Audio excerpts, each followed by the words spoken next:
ሰላም ተማሪዎች አሰፋይ ነኝ ከወንጓን አካዳሚ የ11ኛ ክፍል የጂኦግራፊ መምህራችሁ ነኝ። በዛሬው ርዕሳችን ክላይሜት ክላሲፊኬሽን ኤንድ ወርልድ ክላይሜት ሪጅንስ የሚለውን ርዕስ ነው የምናየው። ክላይሜት ክላሲፊኬሽን እንግዲህ እንደሚታወቀው ክላይሜት ሁሉንም አይነት የሰው ልጅ ህይወት፣ አለባበሳችን፣ አመጋገባችን፣ አኗኗራችን በአጠቃላይ የሚወስን ስለሆነ ክላይሜቶች ይመደባሉ። ስለዚህ ርዕሱ የአየር ጸባይ አመደቦች አመዳደብ ማለት ነው። ዋናው ይዘታችን ሜን ኮንተንቱ ክራይቴሪያ ፎር ክላይሜት ክላሲፊኬሽን ነው። የአየር ጸባይን መመደብ ነው። የማንን አጠቃላይ ዓለማችን ላይ ያለው ሰባቱም ሀገራት ላይ ከምድር ወገብ እስከ ሰሜን ዋልታና ደቡብ ዋልታ ላይ ያሉ አካባቢዎች የዓለማችን አካባቢዎች አንድ አይነት የአየር ጸባይ ስለሌላቸው ይመደባሉ። አይነት አላቸው ማለት ነው። ለምንድነው የአየር ጸባይን መመደብ የሚያስፈልገው? ለምንድነው የአየር ጸባይን የምንመድበው? the purpose and type of climate classification ዓላማችን መመደብ የሚያስፈልግበት ምክንያት ምንድነው የሚለውን ስናይ አንደኛ ክላይሜት ክላሲፊኬሽን is necessary to recognize, clarify, simplify climate similarities and variations between geographic regions ነው። በተለያዩ አካባቢዎች በተለያዩ የዓለም አካባቢዎች ለምሳሌ በምስራቅ አፍሪካና በምዕራብ አፍሪካ በአውሮፓና በአፍሪካ መካከል ያለውን የአየር ጸባይ ሁኔታ ለመረዳት ነው፣ መገንዘብ ነው። ሪኮግናይዝ ለመገንዘብ በቀላሉ ለማወዳደርና ለማነጻጸር ዜን የሰው ልጅ ህይወት ቀላል ለማድረግ ነው ማለት ነው። ሁለተኛው ፎር ዲተርሚኒንግ ኤክስፔክትድ ዌዘር ፓተርንስ ነው። ሳይንቲፊክ ኖሌጅ ተጠቅሞ የሰው ልጅ የአየር ጸባይ መረጃዎችን የሚከሰቱ የአየር ጸባይ ሁኔታዎችን ለምሳሌ ፍላዲንግ፣ ድሮውት እንደ ድርቅ፣ ድሮውት፣ ክላይሜት ቼንጅ የመሳሰሉ የሚጠበቁ የአየር ጸባይ ሁኔታዎችን ለመለየት መመደብ እና ማወቅ ያስፈልጋል። ሶስተኛ ዋይድሊ ሜትሮሎጂካል ቫሪየብልስ አሉ። እንደ ሶስተኛ የምናየው የተለያዩ የቴምፕሬቸር የፕሪሲፒቴሽን ወይም ደግሞ ሬይንፎል ማለታችን ነው። እዚህ ጋር እሱንን ተለያይነት፣ ተመሳሳይነትና ልዩነት ለማየት ያገለግላል። ይህንን ስናደርግ የምንጠቀማቸው የመረጃ ምንጮች ዴታ ምንድነው? አቫይሌብል ዴታ ልንጠቀም የምንችለው የክላይሜት ዴታ አንደኛ ሶይል ዴታ ኦን ሶይል ቬጂቴሽን ቴምፕሬቸር ኤንድ ፕሪሲፒቴሽን ነው። ምን ማለት ነው? ከአፈር የሚወሰዱ መረጃዎች ለምሳሌ መጠነ ሙቀት ይወሰዳል፣ ሞይስቸር ይወሰዳል። ከእጽዋት የሚወሰድ ለምሳሌ ኢቫፖሬሽን ይወሰዳል። መጠነ ሙቀት፣ የከባቢ አየር መጠነ ሙቀት ልኬት ይወሰዳል። በቁጥር ነው የሚገለጹት እነዚህ። ለምሳሌ ይሄ 10 ዲግሪ ሴንቲግሬድ ተብሎ ነው የሚገለጸው። ይሄኛው 200 ሚሊሜትር ተብሎ ሊገለጽ የሚችል ኢምፒሪካል የሆነ ቀመራዊ የሆነ ዳታ እንጠቀማለን።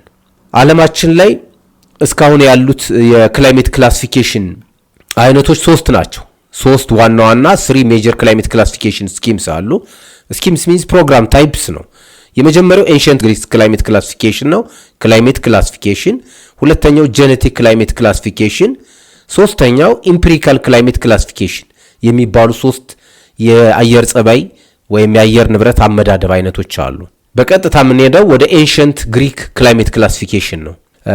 የጥንታዊ ግሪኮች አመዳደብ Greeks divided the earth into latitudinal zones based on habitability and considering temperature and sunlight duration ለሰው ልጅ ያለውን ምቹነት እንዲሁም ደግሞ የወርሃዊና ዓመታዊ የመጠነ ሙቀት ቴምፕሬቸርና ሰንላይት ዱሬሽን የፀሐይ ጊዜ ምን ያህል ነው የሚለውን መሰረት በማድረግ ነው በ3 ዓለምን የሚከፍሏት። እሱንን እንደዚህ በዳያግራም ለማየት ያክል ሉል ነው የምንጠቀመው።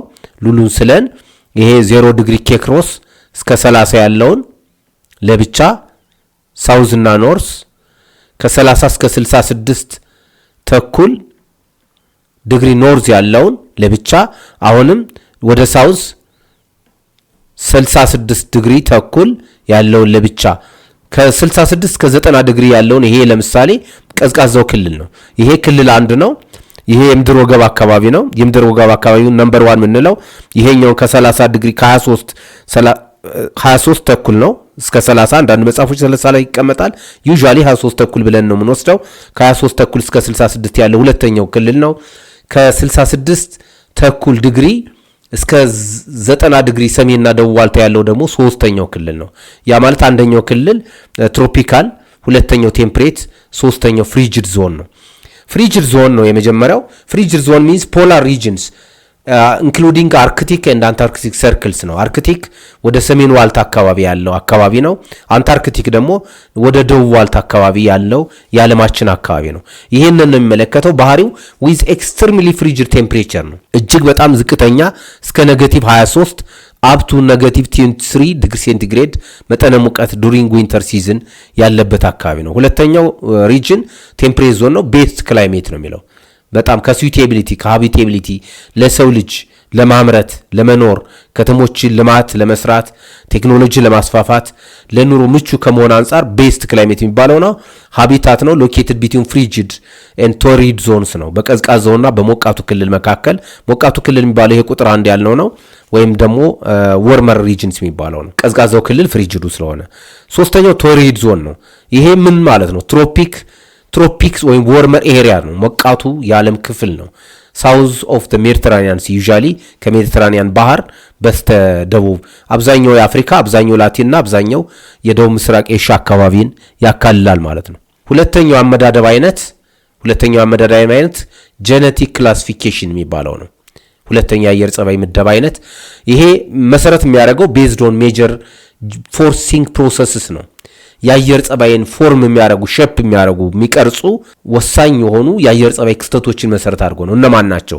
ኤር ማስስ፣ ሰርኩሌሽን ሲስተምስ፣ ፍሮንትስ እና ሶላር ራዲሽን እነዚህን ሂደቶች መሰረት ተደርጎ ነው የሚሄደው። ጄኔቲክ ክላሲፊኬሽን አር ኮንሲደርድ ሳይንቲፊካሊ ዲዛይሬብል ነው። ሳይንቲፊካሊ በጣም ኢፊሽንት ነው፣ ዲዛይሬብል ነው፣ ሳይንሳዊ መንገድን ተከትሎ የሚሄድ ነው።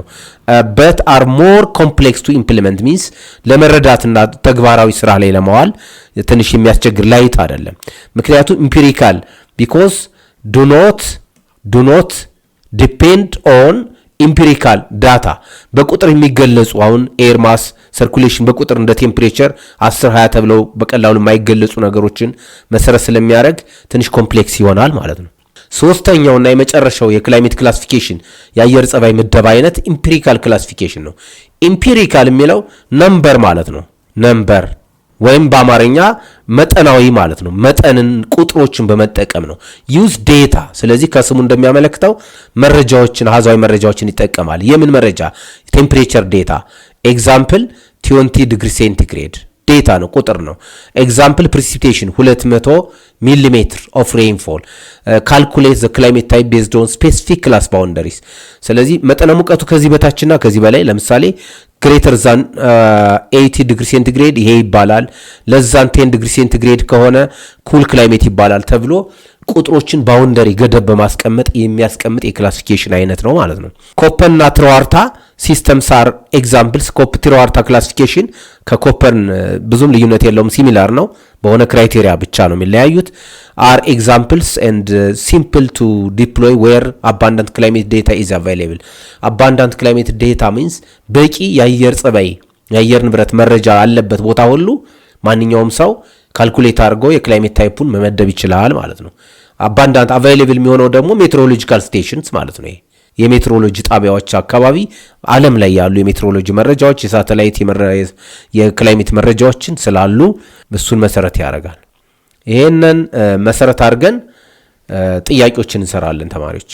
የመጀመሪያው ጥያቄ which one of the following statement accordingly accurately differentiates between ancient Greeks genetic and empirical classification programs ወይም schemes? ከሚከተሉት የትኛው ስቴትመንት በትክክል የጥንታዊ ግሪክ የጄኔቲክ እና የኢምፒሪካል ክላሲፊኬሽን አይነቶችን ይለይልናል ነው። ኤ the ancient Greeks relate on air masses። ይሄ ኤር ማስ ኤንሸንት ግሪክ ሳይሆን የጄኔቲክ ነው። and jet streams while empirical systems rely on temperature and precipitation። so እዚህ ላይ ሮንግ ይሆናል ማለት ነው። ቢ genetic systems are scientifically desirable። ትክክል ነው። የጄኔቲክ ሲስተም ካራክተር ነው፣ ይሄ ባህሪው ነው። but complex to implement ይሄም ባህሪው ነው፣ ትክክል ነው። unlike empirical systems which utilize data input based on specific class boundaries። መልሳችን obviously ቢ ይሆናል ማለት ነው። ሲ empirical systems like Triwarta combine and the fundamental of both genetic and ancient Greek classification ነው የሚለው። ዲም ancient Greek classification utilize temperature and sunlight distribution to define the temperate zone ነው የሚለው which lies between trop torrid። so በደንብ የሚለይልን ሶስቱን የክላይሜት አመዳደብ አይነቶች ቢ ላይ ያለው ምርጫ ነው። ሁለተኛው ጥያቄያችን the ancient Greeks classified ጥንታዊ ግሪኮች the earth into latitudinal zones such as frigid zone, temperate zone and torrid zone based on their consideration of which two factors ሁለት ዋና ዋና ደንቢዎችን ወይም ፋክተሮችን የትኞቹን በመውሰድ ነው ጥንታዊ ግሪክ መሬትን በላቲቲዩድ ይሄ ሎ ላቲቲዩድ ኢኩዌተር የሚባለው ነው ወይም 0 ዲግሪ ላቲቲዩድ ኖርስ ሳውዝ በላቲቲዩድ ይሄኛው ሃይ ላቲቲዩድ ሚድ ላቲቲዩድ ሎ ላቲቲዩድ ሚድ ላቲቲዩድ ሃይ ላቲቲዩድ ሶ በሶስት ከፍለውታል ይሄኛውን ፍሪጅድ ዞን ብለውታል የላይኛውን ፍሪጅድ ይሄኛውን ቴምፕሬት ዞን ብለውታል ፍሪጅድ ማለት ቀዝቃዛው ክልል ማለት ነው በአማርኛ ቴምፕሬት ደግሞ መካከለኛ ሙቀት ክልል ነው ቶሪድ ዞን የሚለው ሞቃታማው የሙቀት ክልል ማለት ነው በደቡብ ንፍቀ ክበብ ተመሳሳይ ሶም ፋክተሮቹን ምንን መሰረት አድርገው ነው ግሪኮች ዊንድ ፓተርን ኤንድ ክላውድ ከቨር ይሄን ኮንሲደር አላረጉትም they do not consider ነው ምንለው ይሄንን አንዱ ደካማ ጎናቸው የግሪክ ክላሲፊኬሽን ይሄን ሌሎችን ፋክተሮች አልወሰዱም distribution of sunlight and temperature humidity and latitude humidity እንደውም አልወሰዱትም መልሳችን አሁንም ቢ ይሆናል ማለት distribution of sunlight energy direct sunlight energy የሚያገኘው የምድር ወጋብ አካባቢ ስለሆነ ይሄኛው ሞቃቱ ክልል ይሆናል ማለት ነው መካከለኛ የፀሐይ ጨረር ኢነርጂ የሚያገኘው መካከለኛው ይሄ ሚድ ላቲቲዩድ ወይም ቴምፕሬት የሚባለው ነው ትንሽ መጠነኛ የፀሐይ ጨረር የሚያገኘው ከመሬት ቅርጽ አንፃር የዋልታው አካባቢ ነው ማለት ነው ፍሪጅድ ዞን ነው ሶ መልሳችን በዚህ መልክ እናየዋለን ሶስተኛው ጥያቄያችን which core difference core means main ዋና ልዩነቶች distinguish the genetic classification method from the empirical classification system geneticን ክላሲፊኬሽንን ከኢምፒሪካል የሚለየው ዋናው ነገር ምንድነው ያለነ የጠየቀን A empirical methods use temperature and precipitation data while genetic methods classify based on major forcing processes that shape climate such as air masses circulation systems air mass እና circulation system ocean እና air circulation ማለት ነው እሱን ይጠቀማል ጄኔቲኩ ኢምፒሪካሉ ደግሞ precipitation እና temperature data ነው በዋናነት የሚጠቀም ይያለ ነው A B genetic methods are simple to deploy globally genetic methods simple አይደሉም deploy ለማድረግ implement ለማድረግ ኮምፕሌክስ ናቸው ነው ያልነውና while empirical methods are scientifically desirable ሪቨርስ ሆኗል empirical methods የነበረው ባህሪ ለጄኔቲኩን ለኢምፒሪካል ስለሰጠ ቢመልሳችን አይሆንም empirical methods rely on observation of vegetation while genetic methods rely on latitude only latitude ብቻ አይደለም different climate processes the air masses ያካታል ብለናል ሲመልሳችን አይሆንም genetic methods only use data collected over long periods whereas empirical methods use short term ሁለቱም ክላሲፊኬሽኖች ሎንግ ተርም ነው የሚወስዱ ሾርት ተርም የሚወስድ የለም መልሳችን ወደ ኤ ይሆናል ማለት ነው አራተኛውና የመጨረሻው ጥያቄያችን data on which combination of factors is widely available በስፋት available የሆነው መረጃ የአየር ጸባይ መረጃ የትኛው ነው collected over long periods 10 years 20 years ለረጅም ጊዜ የሚሰበሰብ and commonly used in classification schemes intended for global scale ነው በዓለም አቀፍ ደረጃ የአየር ጸባይን ለመመደብ የሚያገለግል widely available የሆነ መረጃዎች የትኞቹ ናቸው ነው እንደ ኮፐንና ትሪዋርት አይነት ምደባዎችን ለመስራት A solar radiation wind velocity and cloud cover ሁሉንም አልያዘም ይሄ B soil vegetation data soil data temperature data and precipitation data መልሳችን obviously B ነው ማለት ነው C net radiation